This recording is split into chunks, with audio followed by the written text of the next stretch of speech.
വിശുദ്ധ യോഹന്നാൻ്റെ സുവിശേഷം 21-ാം അധ്യായം 1 മുതൽ 12 വരെയുള്ള തിരുവചനങ്ങൾ.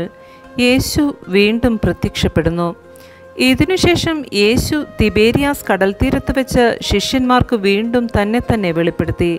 അവൻ വെളിപ്പെടുത്തിയത് ഇപ്രകാരമാണ്: ശിമയോൻ പത്രോസ്, ദിദീമോസ് എന്ന് വിളിക്കപ്പെടുന്ന തോമസ്, ഗലീലയിലെ കാനായിൽ നിന്നുള്ള നഥാനിയേൽ, സെബദിയുടെ പുത്രന്മാർ എന്നിവരും വേറെ 2 ശിഷ്യന്മാരും ഒരുമിച്ചിരിക്കുകയായിരുന്നു.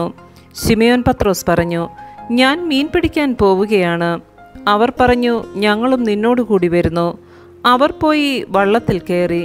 എന്നാൽ ആ രാത്രിയിൽ അവർക്ക് ഒന്നും കിട്ടിയില്ല. ഉഷസായപ്പോൾ യേശു കടൽക്കരയിൽ വന്നു നിന്നു. എന്നാൽ അത് യേശുവാണെന്ന് ശിഷ്യന്മാർ അറിഞ്ഞില്ല.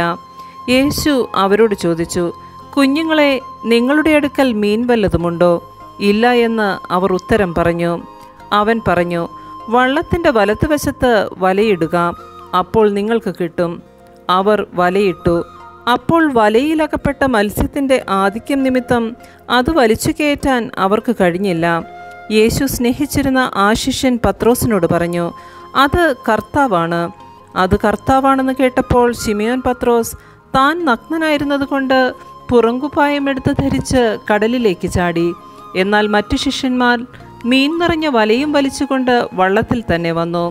അവർ കരയിൽ നിന്ന് ഏകദേശം 200 മുഴത്തിലധികം അകലത്തല്ലായിരുന്നു. കരയ്ക്കിറങ്ങിയപ്പോൾ തീ കൂട്ടിയിട്ടിരിക്കുന്നതും അതിൽ മീൻ വച്ചിരിക്കുന്നതും അപ്പവും അവർ കണ്ടു. യേശു പറഞ്ഞു, നിങ്ങൾ ഇപ്പോൾ പിടിച്ച മത്സ്യത്തിൽ കുറെ കൊണ്ടുവരുവിൻ. ഉടനെ ശിമയോൻ പത്രോസ് വള്ളത്തിൽ കയറി വലിയ മത്സ്യങ്ങൾ കൊണ്ട് നിറഞ്ഞ വല വലിച്ചു കരയ്ക്കു കയറ്റി. അതിൽ 153 മത്സ്യങ്ങളുണ്ടായിരുന്നു. ഇത്രയധികമുണ്ടായിരുന്നിട്ടും വല കീറിയില്ല. യേശു പറഞ്ഞു, വന്ന് പ്രാതൽ കഴിക്കുവിൻ. ശിഷ്യന്മാരിൽ ആരും അവനോട് നീ ആരാണ് എന്ന് ചോദിക്കാൻ മുതിർന്നില്ല. അത് കർത്താവാണെന്ന് അവർ അറിഞ്ഞിരുന്നു. നമ്മുടെ കർത്താവായ മിശിഹായ്ക്ക് സ്തുതി.